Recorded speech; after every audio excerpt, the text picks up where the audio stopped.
अस्सलाम वालेकुम स्टूडेंट्स, मैं हूं आपके साथ अली इमाम और आपको अपने चैनल केमिस्ट्री हब अली इमाम में खुशामदीद कहता हूं।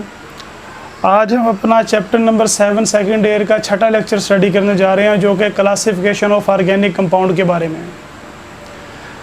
देखें, क्लासिफिकेशन ऑफ ऑर्गेनिक कंपाउंड को समझने से पहले, हम टॉपिक पे जाने से पहले एक छोटी सी बात मेरी समझें कि क्लासिफिकेशन की ज़रूरत क्यों पेश आई। देखिए, जैसा आप सपोज़ कर लें कि आपने कभी गौर किया होगा कि आप कभी किसी बड़े मार्ट पे शॉपिंग करने जाते हैं या किसी बड़ी हाइपर मार्केट में शॉपिंग करने जाते हैं, तो आपने देखा होगा कि वहाँ पे उन्होंने डिफरेंट सेक्शंस बनाए हुए होते हैं कि ये ग्रॉसरी सेक्शन है, ये फूड सेक्शन है, ये क्लॉथ सेक्शन है, ये क्रॉकरी के लिए है, और यानी ये बेबी सेक्शन है जहाँ पे खिलौने वगैरह मिलते हैं, बच्चों की चीज़ें। यानी उन्होंने क्लासिफिकेशन की हुई होती है अपनी पूरे जो अपना शॉपिंग मॉल है, जो मार्ट है, उसकी क्लासिफिकेशन की हुई है। क्यों? अगर वो तमाम चीज़ों को मिक्स कर दें तो अगर एक बंदा कोई कपड़े ख़रीदने गया है और वो देखता है कि वो कपड़े ख़रीदने अगर वो जाता है तो वो देखता है तमाम चीज़ें हैफेजर्डली पड़ी हैं, यानी कोई तरतीब नहीं है चीज़ों की। जब चीज़ों की कोई तरतीब नहीं होगी तो उसको समझने में, ढूंढने में मुश्किल होगी। तो क्या होता है, बेहतर होता है कि चीज़ों को क्या कर दिया, क्लासीफाई कर दिया जाए, तरतीब कर दिया जाए कि हर चीज़ अपनी अपनी जगह पर अपने अपने सेक्शन में मौजूद हो। तो इसी तरह ऑर्गेनिक कंपाउंड जो है उनकी तादाद करोड़ों में है, यानी मिलियंस ऑफ ऑर्गेनिक कंपाउंड हमारे पास मौजूद हैं। तो अगर हम मिलियंस ऑर्गेनिक कंपाउंड की बात करें तो मिलियंस ऑर्गेनिक कंपाउंड को इंडिविजुअली स्टडी करना हमारे लिए मुश्किल है, नामुमकिन है। हम इंडिविजुअली एक एक कंपाउंड को स्टडी नहीं कर सकते। तो क्या हुआ, हमने ऑर्गेनिक कंपाउंड को क्लासीफाई कर लिया, क्लासिफिकेशन कर ली गई ऑर्गेनिक कंपाउंड की, ताकि उनको पढ़ना और उनको समझना हमारे लिए क्या हो जाए, आसान हो जाए। तो ये जो हम क्लासिफिकेशन पढ़ने जा रहे हैं ये कार्बन के स्केलेटन पे है, यानी स्केलेटन ऑफ कार्बन, स्केलेटन की बेसिस पे है। तो कार्बन स्केलेटन की बेसिस पे जो ऑर्गेनिक कंपाउंड्स हैं, इनकी जो दो मेजर और बड़ी क्लासेस हैं वो होती हैं ओपन चेन और दूसरी है close chain.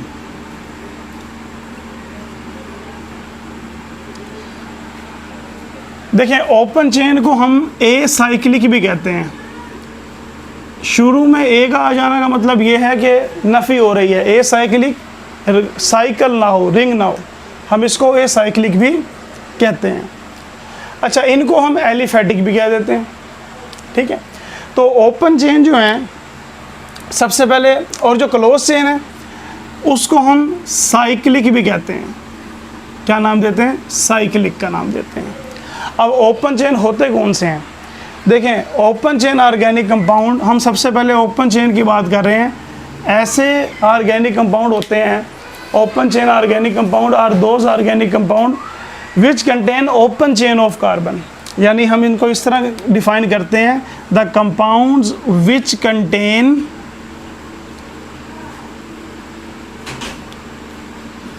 Open chain of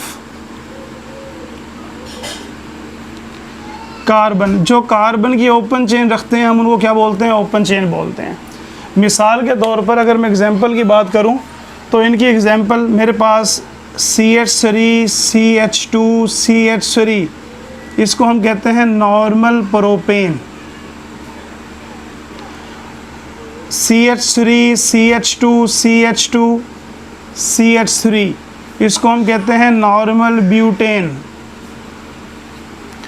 CH3, CH, CH3 और ये CH3, इसको हम कहते हैं आइसोब्यूटेन। ये सारे के सारे क्या हैं? ओपन चेन है, यानी जो ओपन चेन कार्बन की कंटेन करते हैं, विच contain open chain of carbon. अब आप गौर करें, इसमें मैंने क्या किया है, मैंने ये एग्जांपल दी नॉर्मल प्रोपेन की, मैंने कार्बन की चेन स्ट्रेट ड्रा की, मैंने यहाँ पे भी कार्बन को सीरीज़ में स्ट्रेट ड्रा किया, यहाँ पे मैंने एक कार्बन जो है साइड पे लगा दिया। इसका मतलब ये है कि ओपन चेन जो है इनकी फर्दर 2 टाइप्स हैं। अब मैं ओपन चेन को आगे लेके चल रहा हूँ। ओपन चेन जो है, ओपन चेन इनकी फर्दर 2 टाइप्स हैं। कौन कौन सी?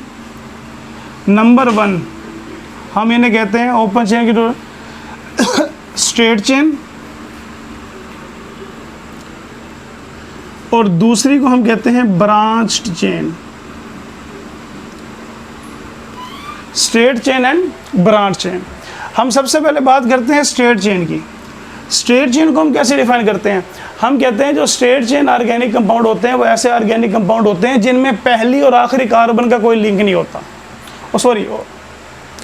स्ट्रेट चेन को हम कहते हैं ऐसे ऑर्गेनिक कंपाउंड जिनमें कार्बन एटम सीरीज में लगे हों, यानी carbon atoms connected in series, जिनमें कार्बन एटम सीरीज में जुड़े हों, हम उनको क्या बोलते हैं?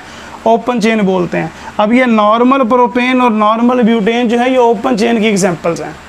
और अगर मैं ब्रांच की बात करूं कि ब्रांच चेन ऑर्गेनिक कंपाउंड कौन से होते हैं, हम कहते हैं कि ऐसे ऑर्गेनिक कंपाउंड होते हैं इन विच ब्रांचेस जो हैं, कार्बन चेन जो है वो क्या, चेन के साथ ब्रांचेस क्या होती हैं? अटैच होती हैं। यानी ऐसे ऑर्गेनिक कंपाउंड जिनमें carbon atom are attach on side of chain, branch chain, ऐसे कंपाउंड जिनमें हम इसे यूँ कहते हैं carbon atoms are attached with side of chain, यानी चेन के साइड पे क्या हो, कार्बन एटम अटैच हो जाए, हम उनको क्या बोलते हैं? ब्रांच चेन बोलते हैं। जैसा कि यहाँ पे CH3 CH CH3 और इस कार्बन के साथ CH3 एक कार्बन क्या हो गई? अटैच हो गई, तो इसको हम क्या बोलते हैं? ब्रांच चेन बोलते हैं। अब स्टूडेंट्स यहाँ पे गौर तलब बात है, ज़रा सुनिएगा।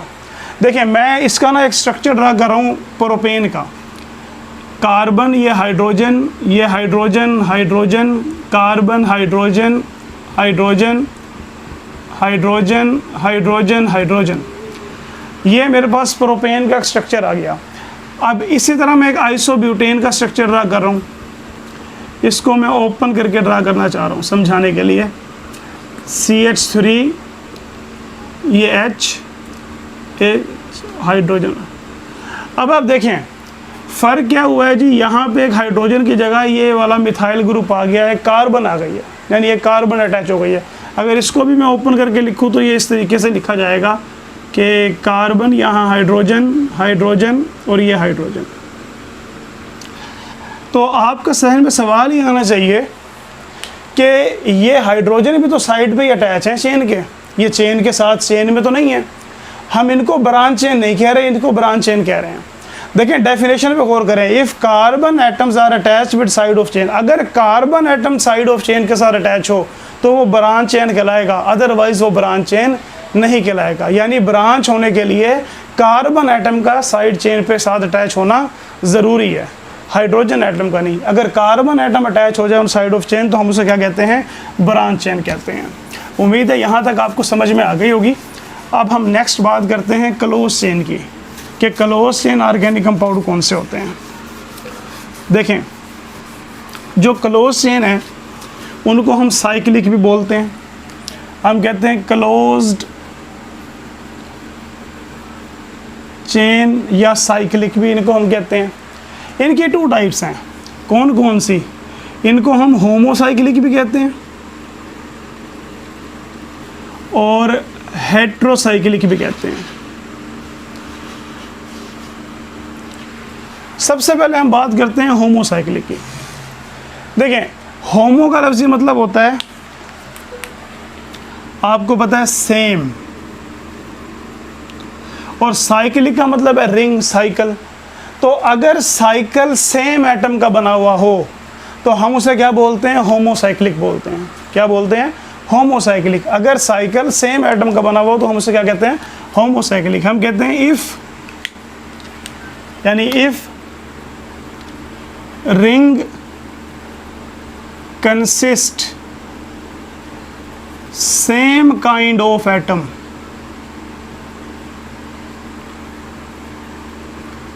अब वो सेम काइंड ऑफ एटम कौन सा होगा? देखें हम बात कर रहे हैं ऑर्गेनिक कंपाउंड की, और मैंने आपको शुरू में बताया कि ये क्लासिफिकेशन जो है ये on the basis of skeleton of carbon है। ये कार्बन के स्केलेटन की बेस पे हम इसको क्या कर रहे हैं? क्लासीफाई कर रहे हैं। तो जो रिंग होगा वो क्या कंटेन करेगा? वो रिंग जो है वो कार्बन एटम कंटेन करेगा। यानी if ring consist of same kind of atom और वो एटम कौन सा होगा, वो कार्बन एटम होगा। यानी अगर रिंग में सिर्फ कार्बन एटम हो तो वो होमोसाइक्लिक कहलाएगा। अगर मैं इसकी एग्जांपल्स की बात करूं कि इसकी एग्जांपल्स कौन कौन सी होंगी, तो बेटे देखें, ये मेरे पास साइक्लोहेक्सेन है,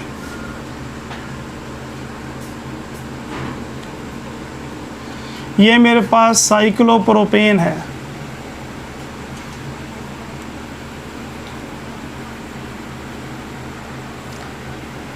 साइक्लोप्रोपेन,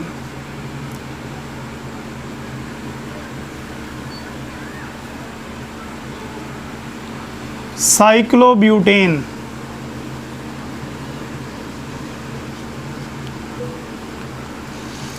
ये साइक्लोपेंटेन,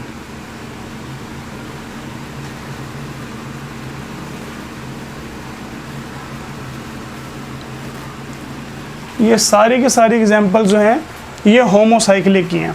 अच्छा, एक बेंजीन रिंग भी हो सकता है, बेंजीन। तो ये सारी की सारी एग्जांपल जो है किसकी हैं, ये होमोसाइक्लिक की हैं। अच्छा, फर्दर अब देखें, इस पे आप गौर करें कि मैंने ये जो बेंजीन रिंग बनाया है इसको हम यूं अल्टरनेट डबल बॉन्ड भी कर सकते हैं। होमोसाइक्लिक की ना फर्दर 2 टाइप्स हैं।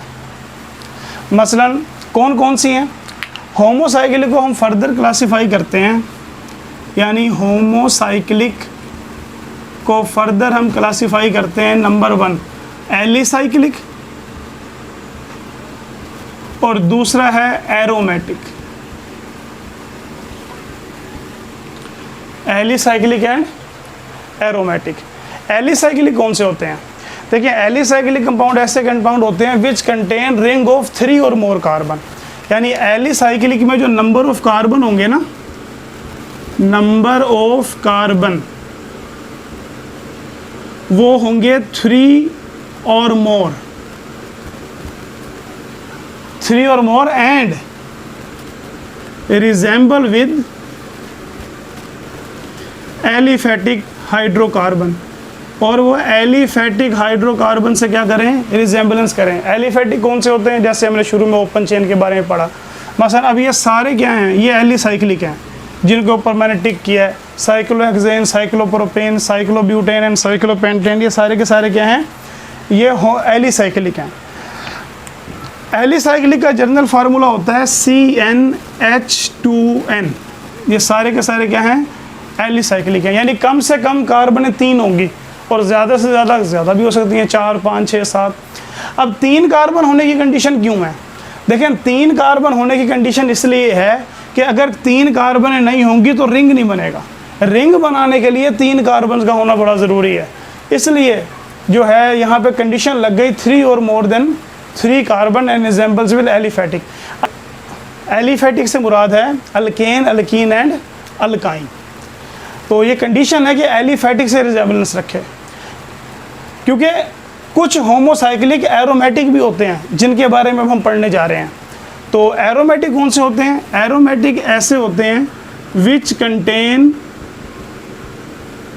1 बेंजीन रिंग, जिनमें एक बेंजीन रिंग हो, हम उनको क्या बोलते हैं, एरोमेटिक बोलते हैं।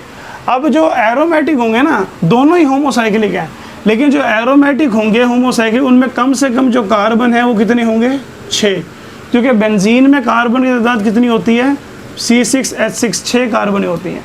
यही वजह है कि एलिफेटिक की कंडीशन लगाई गई है कि एलिफेटिक से रिजेंबलेंस रखे, एरोमेटिक से रिजेंबलेंस ना रखे, क्योंकि होमोसाइक्लिक एरोमेटिक भी हो सकते हैं और एलिफेटिक भी हो सकते हैं। इसलिए कंडीशन लगा दी गई कि जो एलिसाइक्लिक हैं वो होंगे तो होमोसाइक्लिक ही, क्लोज चेन होंगे, लेकिन उनकी resemblance aliphatic, alkane, alkyne, alkyne से हो। अब एरोमेटिक भी होमोसाइक्लिक ही हैं जिनमें सिर्फ कार्बन एटम है, लेकिन उनमें बेंजीन रिंग का होना ज़रूरी है और कम से कम कार्बन कितनी होंगी, 6 कार्बन होंगी। हम अब जो एरोमेटिक है, ज़रूरी नहीं है कि मसलन उसमें एक ही बेंजीन रिंग हो, उसमें एक से ज़्यादा बेंजीन रिंग भी हो सकते हैं, एक से ज़्यादा बेंजीन रिंग भी हो सकते हैं। मसलन हम देखते हैं कि हमारे पास नेफ्थलीन है,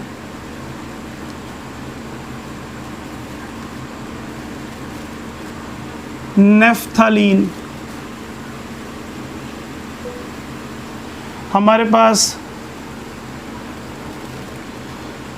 बाईफिनाइल है,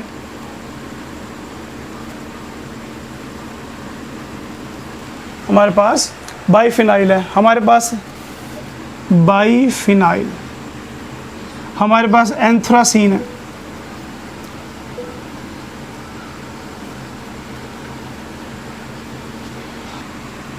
टॉल्वीन भी है, हमारे पास इसमें बेंजोइक एसिड भी है, बहुत सारे हैं। अब फर्दर भी इनकी क्लासिफिकेशन है, जिनमें एक रिंग होता है वो कौन से होते हैं। मसलन देखें ना, इनमें अब दोनों में एक रिंग है, इसमें मैंने दो, इसमें दो रिंग है, इसमें भी दो रिंग है, इसमें तीन रिंग है। फर्दर इनकी टाइप्स हैं, तो उसको हम इंशाल्लाह एरोमेटिक वाला चैप्टर जो पढ़ेंगे उसके अंदर देखेंगे। हेट्रोसाइक्लिक, हेट्रो का लफ्ज़ी मतलब होता है different.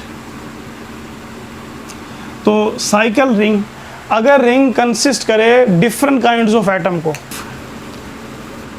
Ring consist atoms of different kinds, अगर रिंग में डिफरेंट काइंड्स के एटम हो, या आप ये कह लें ring consist of atom more than one type of atom या more than one kind of atom, तो हम उसको क्या बोलते हैं, हेट्रोसाइक्लिक बोलते हैं। मिसाल के तौर पर हमारे पास, अब पहले हम ये देख लेते हैं मिसाल से पहले कि वो अदर एटम कौन कौन से हो सकते हैं। मसलन देखें, हमें पता है कि कार्बन, हमने यहाँ पढ़ा कि जो रिंग है वो कार्बन एटम का होगा, यानी इसका मतलब है हेट्रोसाइक्लिक के अंदर कार्बन के अलावा भी कोई एटम होना होगा, इसलिए वो हेट्रोसाइक्लिक है। यानी साइकिल के अंदर कार्बन के अलावा कोई एक एटम और हो सकता है। तो वो कौन कौन से हैं, कार्बन के अलावा sulphur, nitrogen, oxygen, sulphur, nitrogen and oxygen. मिसाल के तौर पर अगर मैं बात करता हूँ, मेरे पास एक कंपाउंड है पिरिडीन, पिरिडीन। इसी तरह मेरे पास एक कंपाउंड है पायरोल,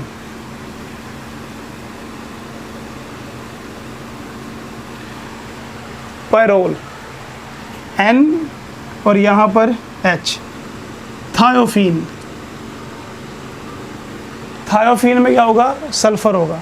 इसी तरह मेरे पास फ्यूरॉन, ऑक्सीजन।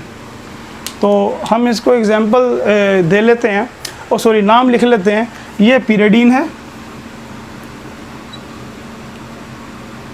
ये मेरे पास पायरोल है,